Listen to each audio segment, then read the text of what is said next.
할렐루야. 9월 둘째 주일을 맞이해서 또 주 앞에 나와 기쁨과 감사함으로 예배하는 여러분 주님의 이름으로 축복합니다. 여러분 지난 한 주 동안에 어떤 생각을 많이 하셨습니까? 또 누구를 많이 생각하셨습니까? 성경에 보면 우리를 향한 하나님의 생각도 많으시다고 하였습니다. 그래서 우리도 우리를 향한 하나님의 생각이 무엇인가를 아는 것이 참으로 중요한 것입니다. 자녀가 부모님께 효도를 잘하려면 부모님의 마음과 생각을 알아야 합니다.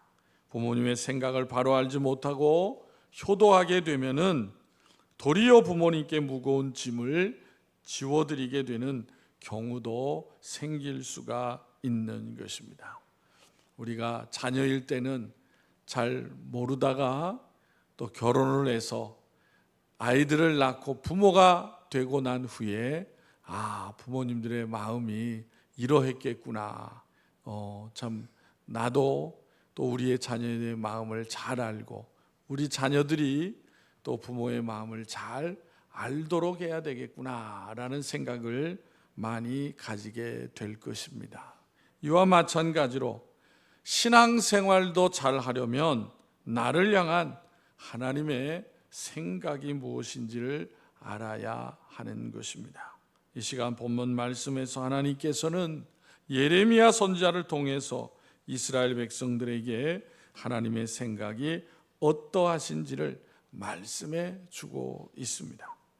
예레미야는 남유다 왕국의 마지막 4명의 왕이 통치하는 40년 동안 선지자로 활동을 하였습니다. 따라서 예레미야는 유다가 멸망하기 직전에 하나님의 말씀을 선포했을 뿐만 아니라 나라가 멸망하고 많은 백성들이 포로로 잡혀간 이후에도 하나님의 말씀을 그 백성들에게 증거하였던 것입니다. 이 시간 본문 말씀인 예레미야 29장은 예레미야 선지자가 바벨론으로 끌려간 이스라엘 백성들에게 보낸 편지의 내용입니다. 그러면 예레미야 선지자가 바벨론의 포로 중에 있는 백성들에게 보낸 편지의 내용이 무엇입니까? 예레미야는 먼저 포로된 이스라엘 백성들에게 그 땅에 정착하여 정상적인 생활을 이루어 가도록 충고를 하고 있습니다. 본문 말씀 앞에 29장 5절, 6절, 7절에 보면 이렇게 말씀하고 있습니다.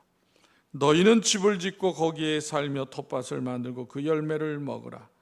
아내를 맞이하여 자녀를 낳으며 너희 아들이 아내를 맞이하며 너희 딸이 남편을 맞아 그들로 자녀를 낳게 하여 너희가 거기에서 번성하고 줄어들지 아니하게 하라.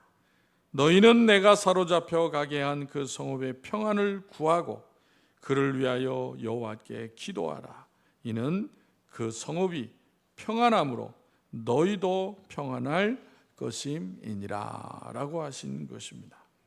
그런데 백성들에게 다른 것은 몰라도 바벨론의 평안을 위하여 기도하라는 말씀은 정말 받아들이기가 어려운 말씀이었습니다. 오히려 하나님의 선지자라면 바벨론의 멸망을 위하여 기도하라고 하는 것이 마땅하다라는 거예요. 그런데 어떻게 자신의 나라를 망하게 한 원수의 나라여 성전을 불태우고 성전의 신성한 기구들을 탈취하고 자신들을 이방 땅에 포로로 끌고 온 그들의 성읍을 위하여 평안을 기도하라고 할 수 있느냐라는 거예요. 그런데 분명히 하나님은 예레미야 선지자를 통하여 그들에게 그 성읍에 평안하기를 위하여 기도하라고 말씀하셨던 것입니다. 그 이유가 무엇이라고 했습니까? 그 성읍이 평안해야 이스라엘 백성들도 평안할 수 있기 때문이라고 하셨습니다. 여러분, 하나님의 사람은 오늘날에도 어디를 가든지 그곳의 평안을 위하여 기도해야 하는 것입니다. 누가복음 10장 5절 6절에 보면 예수님께서 이런 말씀을 하셨어요. 어느 집에 들어가든지 먼저 말하되 이 집이 평안할지어다 하라. 만일 평안을 받을 사람이 거기 있으면 너희의 평안이 그에게 머물 것이요 그렇지 않으면 너희에게로 돌아오리라 라고 하시는 거예요. 그러므로 하나님의 사람은 어디를 가든지 어디에 있든지 그곳의 평안을 위하여 기도해야 하는 것입니다. 또 에레미야 선지자가 포로된 자들에게 보낸 편지 내용이 무엇입니까? 10절에 보면 여호와께서 이와 같이 말씀하시니라. 바벨론에서 70년이 차면 내가 너희를 돌보고 나의 선한 말을 너희에게 성취하여 너희를 이곳으로 돌아오게 하리라 라고 하였던 것입니다. 여러분, 왜 포로된 이스라엘 백성들이 바벨론에서 정상적인 생활을 해야 합니까? 그 포로 기간이 10년도 아니고 20년도 아니고 70년이라는 거예요. 70년. 다시 돌아갈 날을 그리워하며 힘들게 하루하루를 살아가고 있는 포로된 이스라엘 백성들에게 에레미야 선지자의 이 같은 말씀은 정말 받아들이기가 어려운 거예요. 왜냐하면 당시에 하나냐라고 하는 거짓 선지자는 모든 사람과 성전의 기구들이 2년이 되지 못해서 다시 가나안으로 돌아가게 될 것이라고 거짓 예언을 하였기 때문입니다. 여러분, 만약에 어떤 사람들이 둘이서 우리들 보러 나라가 망했는데 2년 후에 돌아가게 될 거라고 얘기하는 사람이 있고 70년 후에 돌아갈 것이라고 말하는 사람이 있으면 누구 말을 믿고 싶어요? 2년 후에 돌아가고 된다는 걸 믿고 싶죠. 그러니까 에레미야의 이 같은 예언은 듣기 싫은 말이에요. 있을 수 없는 말이라는 거예요. 그래서 에레미야의 이 말에 백성들이 화가 나지 않을 수가 없는 거예요. 그들이 고향 땅으로 빨리 돌아가려면 바벨론이 속히 망해야 하는데 하나님께서 바벨론의 평안을 위하여 기도하라고 하셨고 또 70년이 차야 가나안으로 돌아가게 된다고 말하는 것이 이게 있을 수 있는 일이냐라는 거예요. 그런데 여러분, 사실은 70년 후에 돌아간다고 할 때에 생각해 볼 수 있는 것은, 그러면 70년 후에 바벨론이 망합니까? 70년은 아니지만은 100년이 못 돼서 바벨론이 망해요. 그러니까 여러분, 당시에 최고의 최강이었던 나라가 1세기도 못 돼서 망하는 경우는 거의 없습니다. 아주 드문 거예요. 그러니까 하나님께서 바벨론이 100년 1세기 전에 망하게 하신 것도 아주 큰 은혜를 주신 거예요. 대부분 우리나라도 옛날에 조선, 고려, 신라 보면은 500년, 400년, 신라는 1000년을 있었어요. 1000년. 그런데 100년 안에 망한다? 쉬운 일이 아니에요. 그런데 문제는 백성들의 입장에서 봤을 때는 그것이 적은 기간이 아니라는 거죠. 그죠? 그래서 에레미야의 예언의 말씀을 믿기보다는 이 백성들은 하나님의 말을 믿습니다. 에레미야 말을 받아들이지 아니하였던 것입니다. 그런데 여러분, 본문 말씀에 보면 그 이스라엘 백성들이 듣기 싫어하는 이 에레미야가 하나님의 말씀을 전할 때 반복해서 뭐라고 얘기합니까? 나 여호와가 말하노라. 여호와의 말씀이니라. 거짓이 아니라는 거예요. 이 말씀이 29장에 보면 무려 16번이나 언급되어 있습니다. 읽어드린 10절부터 14절에도 4번이나 언급되어 나옵니다. 이것은 반드시 이루어질 하나님의 말씀이다라는 것을 나타내는 거예요. 여러분, 우리가 믿는 하나님은 말씀하시는 하나님이세요.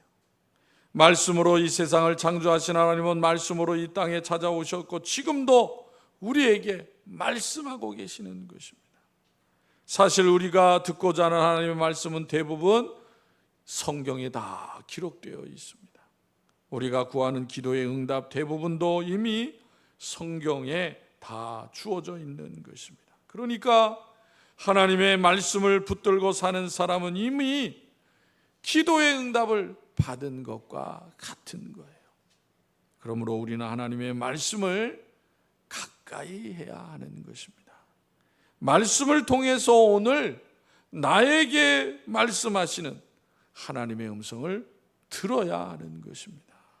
그래서 사도 요한은 계시록에서 귀 있는 자는 성령이 교회들에게 하시는 말씀을 들을지어다 라고 말씀하셨어요.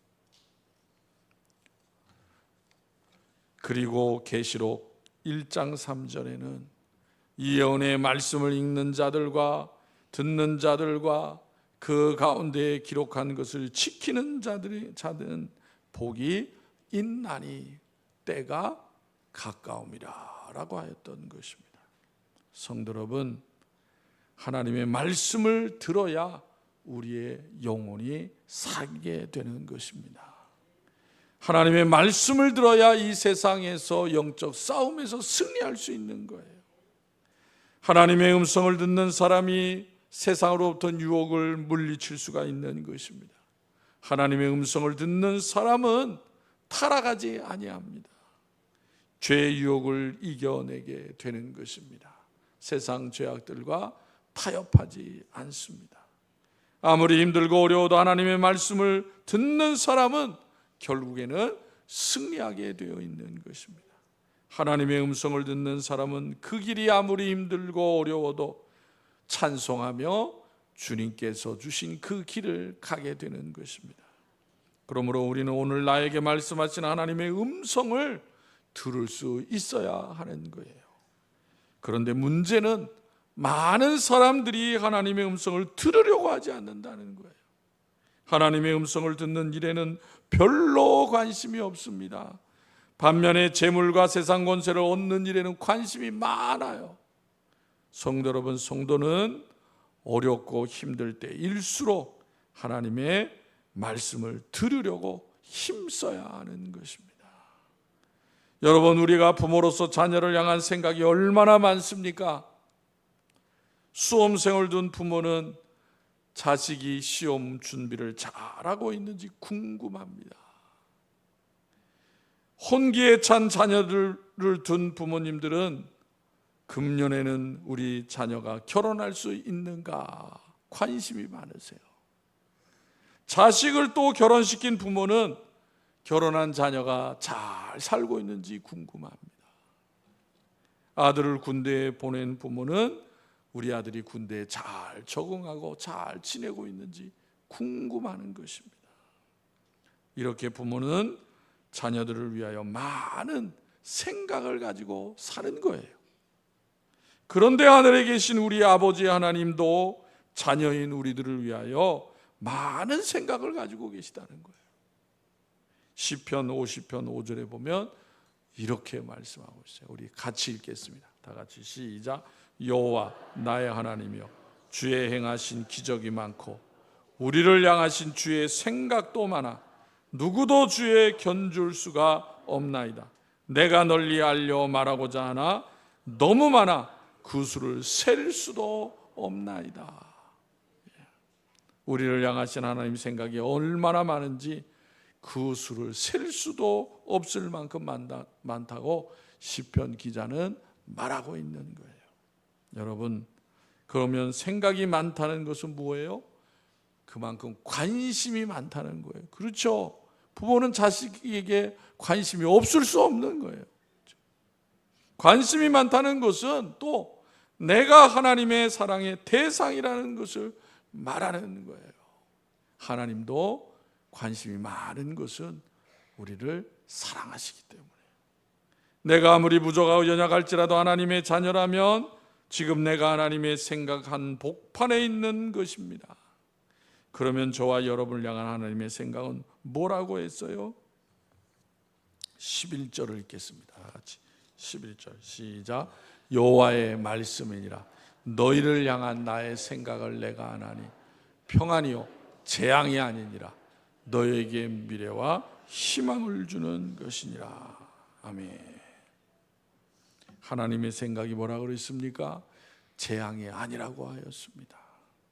우리를 향한 하나님의 생각은 불안이 아닙니다. 불행도 아닙니다.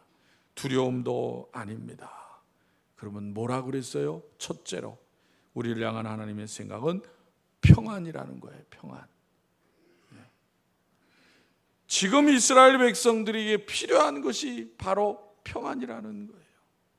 지금 그들은 우상 숭배하고 회개하지 아니한 이유 때문에 하나님의 심판을 받아서 바벨론으로 포로로 끌려갔습니다. 그리고 앞으로 다시 돌아오려면 70년이라는 세월이 흘러야 하는 것입니다. 예루살렘의 성벽은 무너졌습니다. 하나님의 성전도 불에 타버렸습니다. 예루살렘 거리는 황폐화돼 버리고 말았어요. 당시 세계 최강인 바벨론은 쉽게 무너질 것 같지 않았습니다. 그리고 조국의 현실을 생각해 볼 때 또한 포로된 자신들을 돌아볼 때 아무런 소망이 보이지 않았습니다. 그들의 앞날은 암울하고 암담하기만 하였다라는 거예요. 그런데 하나님은 그의 백성들이 비록 징계 가운데 있을지라도, 포로 생활 가운데 있을지라도, 암담한 현실 가운데 있을지라도 평안을 누리며 살기를 원하신다는 것입니다. 말이 그렇지 포로 생활이 얼마나 힘들고 고통스러운 생활이었겠습니까? 더구나 이때는 포로 생활의 초기였습니다. 무슨 일이든지 처음이 제일 힘든 거예요. 남자 청년들이 군대에 가잖아요. 군대에 가면 다 생소한 거예요. 다 생소. 사회에서는 해보지 않은 일을 시작하게 되는 거예요. 그래서 군대에 가면 학벌이 아무 상관이 없어요. 군대에 먼저 온 놈이 우두머리야. 늦게 온 게 죄예요. 늦게 온 게 죄. 하루 며칠, 일주일 먼저 왔다고 아는 채를 얼마나 하는지 몰라요. 아는 채를 하는지. 한 달 정도 늦게 오면요 쫄병이 되는 거예요. 한 달 정도 늦게 오면 쫄병이 돼. 그래서 여러분 처음이 힘든 거예요. 처음이 적응하려면. 감옥엔 가보지 않았지만 감옥 생활도 마찬가지일 것 같아요. 적응을 어떻게 처음 하느냐가 중요할 거 아니에요. 그죠? 그런데 이스라엘 백성들이 겪어보지 못한 나라가 망해서 포로로 끌려간 거예요. 그 생활이 얼마나 힘들겠어요. 그런데 그런 생활 가운데에도 하나님이 뭐라고 말씀하세요? 평안하라는 거예요. 평안하고. 그러니까 포로로 잡혀왔다고 주눅이 들어가지고 두려워서 살지 말고 자식 낳고 살으라는 거예요. 그냥. 왜? 포로 생활을 몇 년을 해야 되니까? 70년을 해야 되니까. 7년도 아니고 70년을 해야 되니까. 내가 다 책임질 테니까 평안하게 포로 생활하라고 말해요. 평안하게. 하나님의 말씀이. 여러분, 이 평안이라는 말이 왜 중요하냐? 부활하신 예수님께서도 제자를 만나셨을, 제자들에게 나타나셔서 만났을 때, 여러분 제자들이 예수님이 돌아가시고 나서 다 도망갔잖아요. 그죠? 자기들도 죽을 줄 알고 다 숨었잖아요. 그런데 부활하신 주님이 나타나셨어.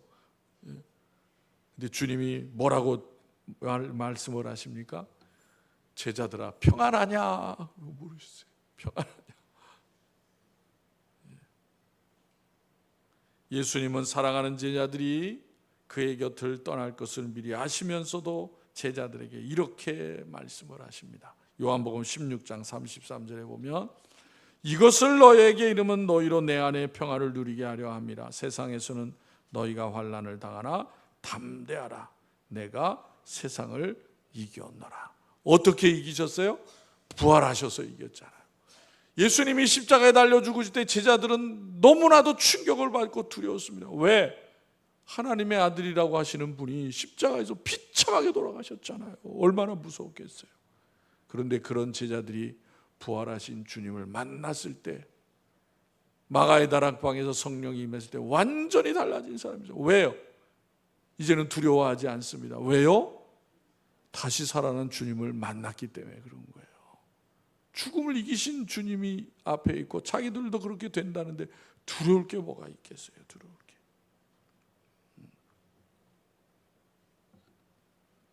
여러분, 이것이 바로 세상이 줄 수 없는 주님만이 주시는 평안인 것을 믿으시기를 바랍니다.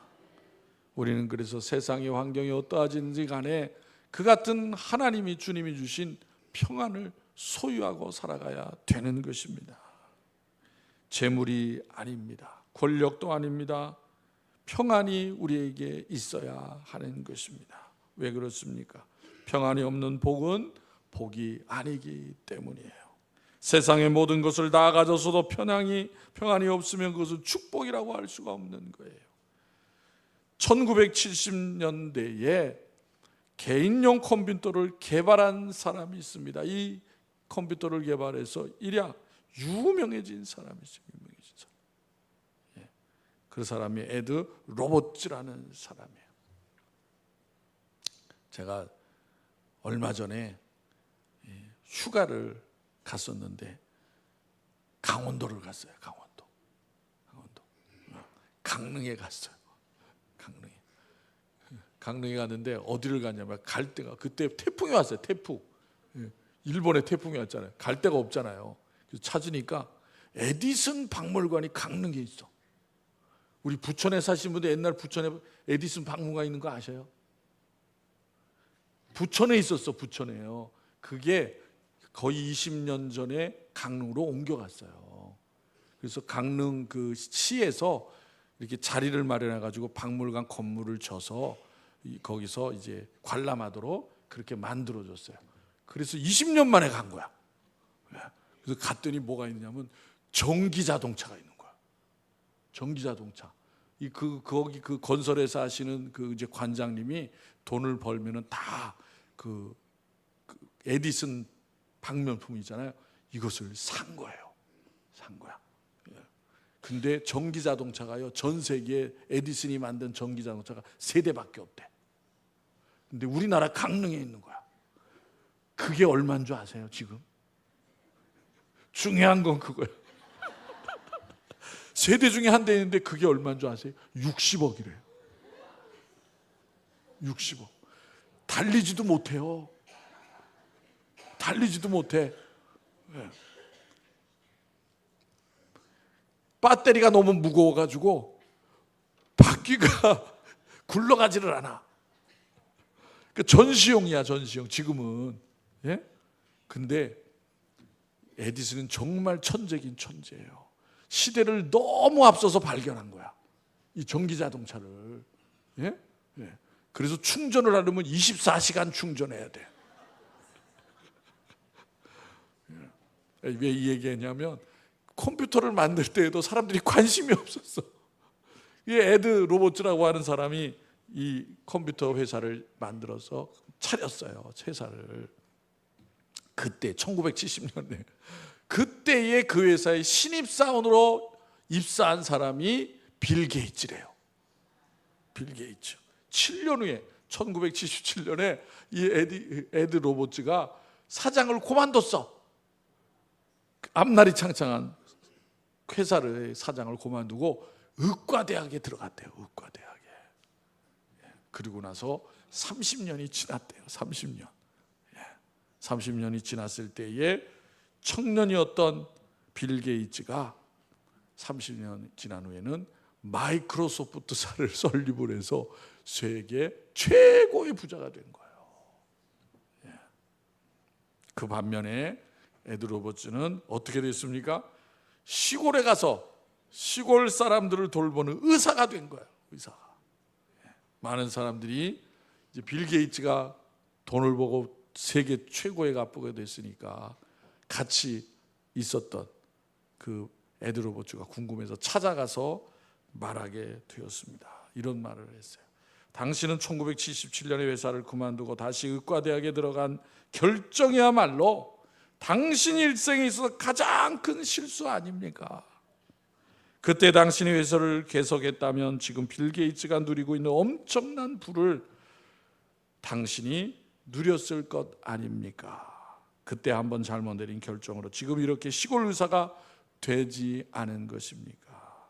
라고 얘기했대요. 주위 사람들이, 찾아온 사람들이 안타까운 심정으로 그렇게 얘기했을 때 이 에드로보츠가 미소를 지으면서 이렇게 말했습니다. 나는 그때 내린 결단으로 지금 세상에서 가장 행복합니다. 의사가 되어 시골 사람들을 돌보며 사는 것이 나의 인생의 가장 큰 보람이요 기쁨입니다. 때문에 나는 행복한 사람입니다. 라고 했다는 거예요. 다른 사람들이 볼 때 돈을 많이 벌고 성공한 사람 같다고 하여도 실상은 그 본인은 불행하다고 생각하는 사람들이 많아요. 다른 사람이 볼 때 참 가엾다고 느끼지만 실상 본인은 또 참으로 행복한 삶을 살고 있는 사람도 많이 있는 것입니다. 두 번째, 여러분, 우리를 향한 하나님의 생각이 뭐라 그랬을까요? 장래 소망이다 라고 말씀을 하셨어요. 지금 우리가 이 땅에 누려야 할 복이 평안이라면 소망은 장차 우리가 누려야 할 복이라는 것입니다. 소망은 우리의 미래와 관련이 있습니다. 아직 이루어지지 않았지만 하나님의 약속으로 인하여 그것이 이루어질 것으로 믿는 신앙이 바로 소망인 거예요. 예레미야 선지자를 통해서 하나님께서 이스라엘 백성에게 말씀하시는 것이 뭐예요? 그들은 하나님을 이전에 제대로 섬기지를 못했어요. 하나님을 찾지도 않았어요. 하나님 말씀 가운데 소망도 갖지 않았습니다. 그러나 나라는 망했지만은 이제 70년이 지나면 하나님이 그들을 얼마나 사랑하시는지, 하나님이 그들을 향해 얼마나 귀한 약속을, 계획을 하고 계시는지를 깨닫게 된다는 사실이에요. 소망을 잃은 백성에게 나라는 망했지만은 소망을 갖는 백성이 되게 주신 것입니다. 우리를 향한 하나님의 생각은 장래에 대한 소망이라는 것입니다. 꿈과 비전이 있는 것입니다. 그러나 우리를 향한 마귀의 생각은 달라요. 마귀의 생각은 자포자기하고 불행해지는 거예요. 그래서 우리는 하나님의 말씀을 들어야지 사단의 음성을 들어서는 안 되는 것입니다. 하나님의 사람은 결코 어려움으로 인하여 포기하지 않습니다. 하나님이 주신 꿈이 있기 때문인 것입니다. 하나님이 주신 꿈을 가진 사람은 오늘도 당당하게 앞으로 나아가게 되는 것입니다. 여러분, 성경의 요셉을 보세요. 그는 하나님이 주신 꿈이 분명했기에 자기를 죽이려는 형들을 결코 원망하지 아니하였습니다. 하나님이 주신 꿈이 있었기에 누명을 쓰고 감옥에 갇혀도 불평하고 원망하지 아니하였습니다. 또 갈렙을 보세요. 그의 인생의 나이가 85세가 되었지만은 여전히 이 산지를 내게 주소서라고 외치며 땅을 얻는 도전을 담대히 이루어 나가게 되는 것을 볼 수가 있는 것입니다. 사도 바울은 로마에 가서 복음을 전하고자 하는 소망이 있었습니다. 그리고 하나님 나라에 대한 소망도 있었습니다. 그래서 온갖 어려움과 핍박을 당하게 되지만 그는 뭐라고 고백을 합니까? 현재의 고난은 장차 우리가 받을 영광과 좋기 비교할 수 없다라고 하였습니다. 그리고 하나님 앞에 가는 날까지 복음을 증거하고 하나님의 사랑을 전하였던 것입니다. 그러므로 우리는 하나님이 주신 장래에 대한 소망을 가지고 살아야 하는 것입니다.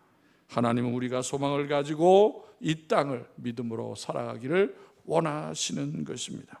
마지막 셋째로 우리를 향한 하나님의 생각이 뭐라 그랬어요? 온 마음으로 하나님을 구하는 것이라고 했어요. 우리 다 같이 12절 13절 읽겠습니다. 시작.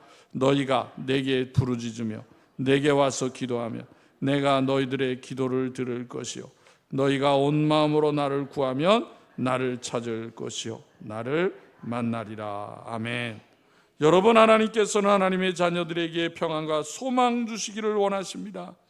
우리의 모든 삶의 어려움에서 다시 회복되어지기를 원하십니다. 그리고 이러한 모든 것을 바로 하나님을 찾는 기도를 통해서 이루어 주시기를 원하신다라는 거예요. 에스겔 36장에 보면 바벨론의 포로로 잡혀가 있는 이스라엘 백성들을 향해서 장차 황폐한 곳이 건축되게 하고 황무한 땅에 에덴 동산같이 되고 황량하고 적망하던 무너진 성읍들의 성벽이 세워질 것이고 거리에는 거민들이 거하게 될 것이라는 꿈같은 말씀을 에스겔 선지자를 통해서 전해 주셨던 거예요. 에스겔 36장 37절에 보면 하나님께서 이렇게 말씀하십니다. 주 여호와께서 이같이 말씀하시느니라. 그래도 이스라엘 족속이 이같이 자기들에게 이루어 주기를 내게 구하여야 할지라라는 거예요. 하나님이 약속하셨지만은 그러나 중요한 것은 그 백성이 하나님 앞에 그것을 깨닫고 알고 구해야 한다는 거예요. 구해야 한다.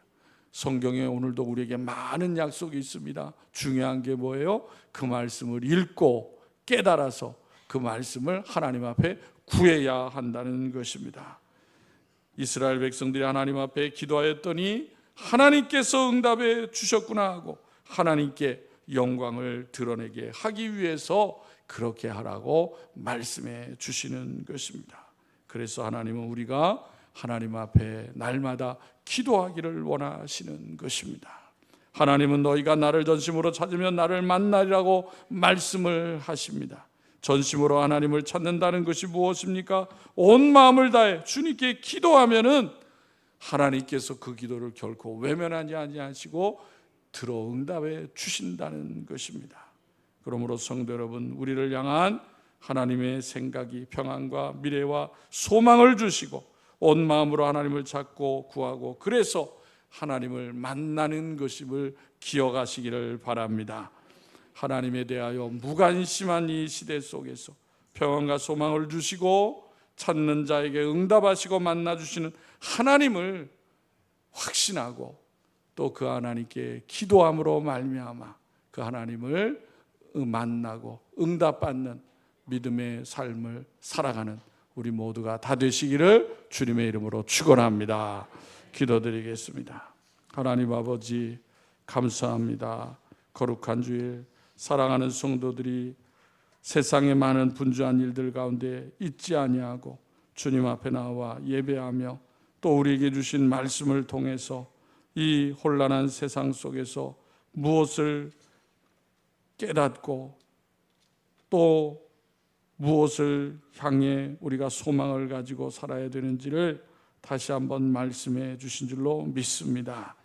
하나님께 우리에게 말씀하신 그 말씀 속에 생명이 있고 소망이 있고 꿈이 있고 또한 우리의 또 미래가 있는 것을 잊지 않게 주시어서 날마다 생명의 하나님 말씀을 의지하며 또 말씀 안에서 소망을 가지고 하나님 앞에 영광 돌리는 삶을 살아가는 성도들이 다 되어지게 하여 주시옵소서. 바다의 풍랑이 언제나도 일어날지라도 그와 같은 환난이 우리에게 올지라도 두려워하지 않게 하여 주옵시고 그 풍랑을 잔잔케 하신 하나님이 주님이 우리와 늘 함께 하심을 잊지 않는 복된 성도들이 되어지게 하여 주옵소서. 전쟁과 재난으로 여전히 고통받는 백성들을 하나님 불쌍히 여겨 주옵시고 인간의 죄악들을 회개케 하여 주시기를 원합니다. 하나님 이 나라 이 백성에도 은혜를 베풀어 주시고 깨닫게 하여 주옵시고 하나님을 대적하지 않게 하여 주옵시고 하나님을 찾고 의지하고 하나님의 인도하심을 받는 복된 나라 백성 되게 하여 주시옵소서. 대통령과 위정자들이 바른 길 가게 하여 주옵시고 국민을 위해서 나라를 위해서 바르게 일할 수 있도록 하나님 인도하여 주시옵소서. 주님의 교회와 성도들이 오직 이 땅에 하나님의 자녀로 주신 사명을 잃어버리지 않게 하여 주시옵시고 하나님의 생명의 말씀을 통해서 하나님의 살아 역사하심을 증거하는 삶이 되어지게 하여 주옵소서. 육신의 질병과 연약한 가운데 있는 많은 성도들 낙심하지 않도록 하나님의 권능의 손으로 속히 치료하여 주시고 건강 회복하여 주셔서 하나님 앞에 더욱더 기쁨과 감사함으로 영광을 돌리는 삶을 살게 하여 주옵소서. 사랑하는 우리들의 가정에 또 우리의 자녀들이 믿음 잃어버리지 않게 하여 주시옵시고 오직 하나님을 온전히 경외하며 기쁨과 감사가 넘치는 삶이 되어지게 하여 주시옵소서. 우리를 사랑하시는 예수님의 이름으로 감사하며 기도하옵나이다. 아멘.